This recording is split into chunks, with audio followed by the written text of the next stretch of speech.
ये डॉक्टर, रुको doctor please, मैं कुछ इंतजाम करती हूँ। उसके प्यारे से लाल होठ डर के कारण गिड़गिड़ा रहे थे। हॉस्पिटल से बाहर निकलकर वो वहीं बीच रास्ते में खड़ी थी। डॉक्टर की बात सुनते ही उसका शरीर पूरा जाम हो गया था। उसके दिमाग ने काम करना बंद कर दिया था और उसकी आंखों से आंसू नदी की तरह बहते जा रहे थे।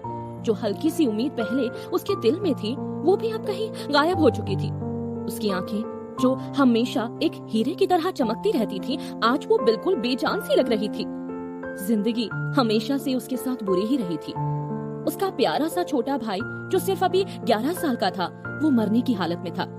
दरअसल उसे बोन मैरो ट्रांसप्लांट की जरूरत थी, लेकिन निधि के पास इतने पैसे नहीं थे कि वो उसका ट्रीटमेंट करवा सके। उनके पास जो कुछ भी था, निधि वो सब पहले से ही बेच चुकी थी और अब उसके पास सिर्फ एक ही चीज बची थी और वो थी उसकी अपनी बॉडी। निधि वर्मा एक साधारण सी लड़की थी, लेकिन उसकी खूबसूरती बिल्कुल साधारण नहीं थी।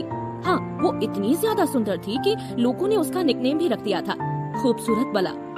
लोगों ने उसका ये नाम इसलिए रखा था क्योंकि उन्हें लगता था कि वो इतनी ज्यादा खूबसूरत होने के बावजूद भी अपनी जिंदगी सिर्फ एक साधारण लड़की की तरह जी रही थी। बहुत सी बड़ी बड़ी टैलेंट एजेंसीज ने उसे काम देने की कोशिश की थी, लेकिन उसने हर किसी को मना कर दिया था। शुरू में लोग उसे पागल कहते थे, लेकिन बाद में उन्हें पता चला कि निधि एंटरटेनमेंट इंडस्ट्री से कितनी ज्यादा नफरत करती थी। उसके लिए एंटरटेनमेंट इंडस्ट्री किसी नर्क से कम नहीं थी। ये वही नर्क था जिसने उसके पूरे परिवार को बर्बाद कर दिया था।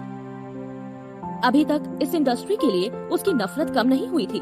वो इतनी ज्यादा नफरत करती थी कि काम के लिए वो खुद को बेच देगी, लेकिन कभी उस नर्क में कदम नहीं रखेगी जो उसके परिवार की मौत का जिम्मेदार था। वो बीच रास्ते में खड़ी थी और पीछे से कार हॉर्न बजाते हुए उसे साइड में होने कर इशारा कर रही थी, लेकिन निधि का दिमाग बिल्कुल काम नहीं कर रहा था। उसे कैसे इंसान की जरूरत थी जो उसके भाई को बचाने में उसकी मदद कर सके। वो अपने भाई को बचाने के लिए कुछ भी करने के लिए तैयार थी, कुछ भी मतलब कुछ भी, क्योंकि उसके परिवार में से सिर्फ उसका भाई ही उसके साथ था।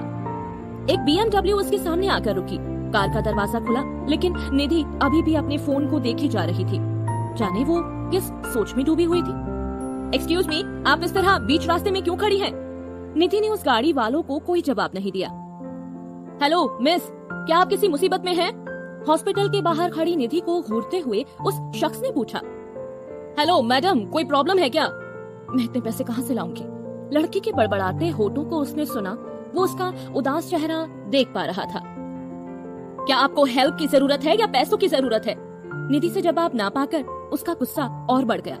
निधि ने उस आदमी की आवाज सुनी और उसे देखने के लिए अपनी नजरें उठाई। उसने देखा कि एक लंबा सा आदमी उसके सामने खड़ा था जो कि एक बॉडीगार्ड की तरह लग रहा था। वो गुस्से में था, लेकिन जैसे ही उस आदमी की नजरें निधि के चेहरे पर पड़ी तो वो थोड़ा हैरान हो गया। निधि रो रही थी। ऐसा लग रहा था कि उसकी दुनिया खत्म हो गई हो। उसकी आंखें पूरी लाल हो चुकी थी और आंखों के नीचे कालापन आ गया था, लेकिन फिर भी उसकी खूबसूरती को इग्नोर करना बहुत मुश्किल था। वो बहुत क्यूट लग रही थी। उसने फिर गुस्से में पूछा, तुम बोलती क्यों नहीं? क्या तुम्हें पैसे चाहिए? हाँ, मुझे पैसे चाहिए। निधि ने ना चाहते हुए भी उससे ये बात कही थी। उसे पता था कि अगर उसका भाई भी उसे छोड़कर चला गया तो फिर वो भी अपनी जिंदगी नहीं जी पाएगी। निधि की बात सुनते ही उस आदमी ने बिना बात घुमाए तुरंत उससे पूछा, बहुत बढ़िया, लेकिन तुम्हें इसके लिए मेरे सवालों का जवाब देना पड़ेगा और शायद मैं तुम्हारी हेल्प कर सकूं। कहते हुए उसने निधि के क्यूट चेहरे को घूरा और पूछा, क्या तुम वर्जिन हो? निधि को एक अजनबी से ये सवाल सुनकर थोड़ा अजीब लगा। उसे पता था कि वो क्या कहना चाहता था। दोबारा उसकी आंखों से आंसू बहने लगे, लेकिन अपने इमोशंस को कंट्रोल करने के लिए उसने अपनी मुट्ठी कसकर बंद कर ली। उसने मन ही मन सोचा, अगर मैं अपने भाई को ही खो दूंगी जो मेरा इकलौता सहारा रह गया था, तो फिर ये डिग्निटी भी किस काम की रह जाएगी? अगर मेरे परिवार का आखिरी मेंबर भी मुझे छोड़कर चला गया तो फिर मैं कैसे जी पाऊंगी? मैं अपने भाई को नहीं खो सकती। इतना सोचकर उसने उस आदमी की आंखों में देखा और ना चाहते भी हिम्मत करते हुए जवाब दिया, हाँ